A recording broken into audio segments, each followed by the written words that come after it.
Hey, welcome back, Taekwondo legends and fellow martial artists. TKD Performance Tips here to give you some tips on how to get better at your martial art. And today we're going to be looking at one of my favourite kicks, very impressive kick. Loved it as soon as I saw it. I saw Bruce Lee do it in all his movies. The back spinning kick, reverse turning kick, reverse hook kick, whatever you call it in your martial art, you all really know what I mean. It's the kick that flicks around the outside and wipes out the villain's face. And a great scoring technique in martial art tournaments. It's more of a high risk type of kick due to the fact is that it doesn't land that often, particularly if you're fighting against good competitors. Now, as you see, I've done a lot in competitions and I'll probably land about 1 in every 10. But it scores well. When it does score, it scores well and the judges look favourably on it and the crowd loves it as well, and I love doing it. High risk is that it doesn't hit as often and it's a very committal kick. You really have to commit, and if you miss and go off balance, then you're open for a counter attack from your opponent. So let's have a look at how to minimise the chances of you, how can you say, falling in a hole by going off balance or losing the technique, and how to maximise the effectiveness of it and its greatest chance of actually striking. So we're going to go through a quick few steps. First of all, you have to get good at the basics and work your way up. So when you start in a stationary position. Now it's a three-step approach. 3 steps, it's not just one big spin, but in that one big spin there's 3 separate parts. The first part, we have to put yourself in the right body position. So ideally, you want to be as side on as possible. You don't want to be front on, because if my foot's over here, then this back leg has to come all the way around here, past Alaska, then all the way back here to kick. So what you want to do is open up the channel by bringing this foot in a line with your opponent, and ideally your heel. That way you're very side on. You can still very much from here attack with the front side kick, front turning kick, and this leg here has an easy passage to go straight through. Step number 1 is you turn your front foot. So your heel faces your opponent. Now, you do it stationary this first, turn, 1, 2, spin your body. This is where you get all your energy, all your potential energy, elastic energy, to generate through your leg to turn it into kinetic energy, or striking energy we call it. So 1, heel, 2, body. 3, let the foot go. Now from here, you can strike with the heel. If you really want to hurt someone, you strike at the back of the heel, because that's like being hit in the head with a hammer. Or if you want to increase your reach, you can strike with the foot. That gets your reach and it doesn't hurt your opponent so much, because it's more of a soft slap versus punch versus a slap. So from here, 1, turn, 2, turn this way.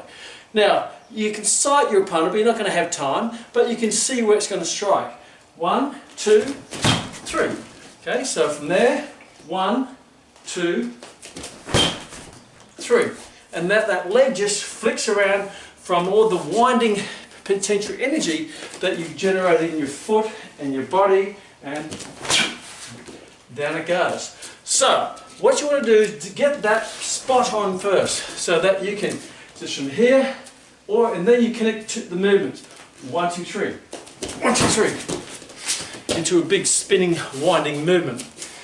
Now once you've got that, then you can start to apply it to different situations, because people aren't going to just walk into your kick, you're in a stationary position. Now this kick is not ideally the best kick to lead an attack with. You know, you're not going to hit because it's so obvious that it's coming. You sort of go, here I come, and then here comes the kick. You may use it as the finishing of a combination of attacks where the person's put off balance, they've been hit, punched, kicked, and all of a sudden it comes around. So you can put it at the end of maybe a combination when you're attacking. You can use it as a lead attack if your opponent's up against the ropes or in a corner and they're trying to get out of the corner. So if I'm here, I might be pushing him this way, and as they go that way, I snap them with the back hook kick, reverse turning kick, or whatever. I'll call it a spinning kick for everyone's satisfaction. So you can use it as a lead if you've got someone in a corner, but not as a lead if they're in the open space, because you won't hit. Believe me, I've tried it. you know, we call it the kick of hope. When you're behind on points and you need to pull out a big one, you try to throw out the big ones and they always miss anyway.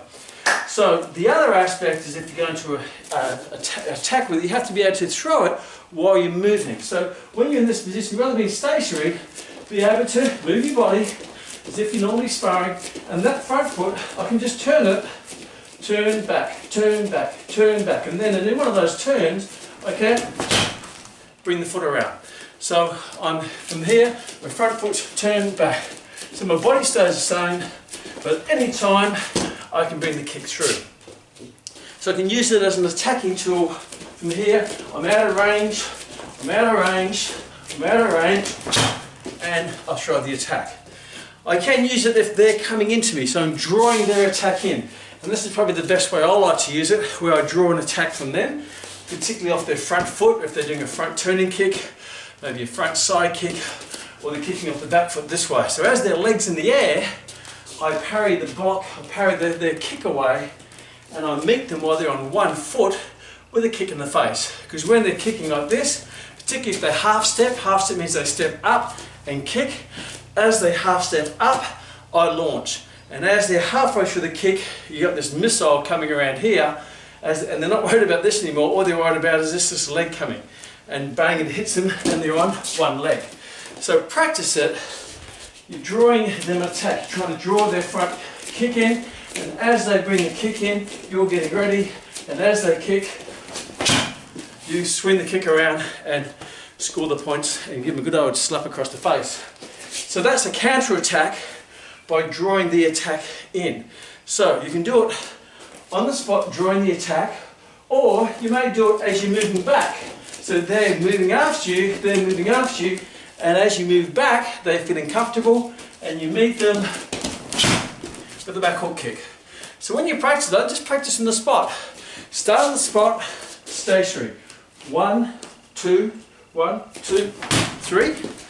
Then try to make it dynamic, where you're just bouncing on the spot. Let's do this 1, 2, 3.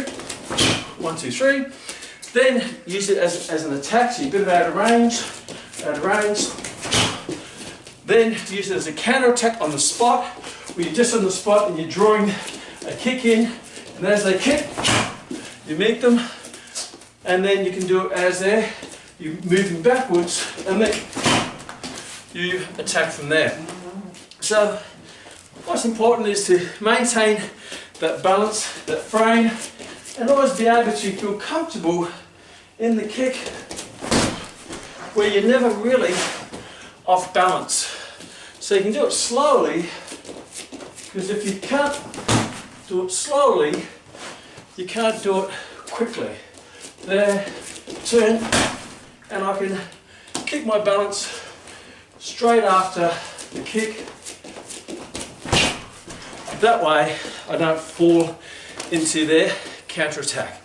But when you do throw it, you have to throw it with full commitment, not half commitment, because if you throw it full commitment, it's like throwing the kitchen sink at your opponent. They've got the kitchen sink coming, they're not worrying about a counter attack, they're just worrying about getting out of the way. Many times you don't have to worry about a counter attack, because your attack is so fast, powerful, and threatening that they know, oh, get me out of here. So practice that, layer it, and it's a great attacking tool, counter-attacking tool, setup tool, scores high points, and it has the appeal of the judges and the audience, because it's one of those flashy kicks you see in the movies. And hey, if you're going to do taekwondo, then why not do the fancy stuff, because that's probably the stuff that attracted you into the martial art in the first place. When I first saw Bruce Lee doing his kicks, I said, I want to do them.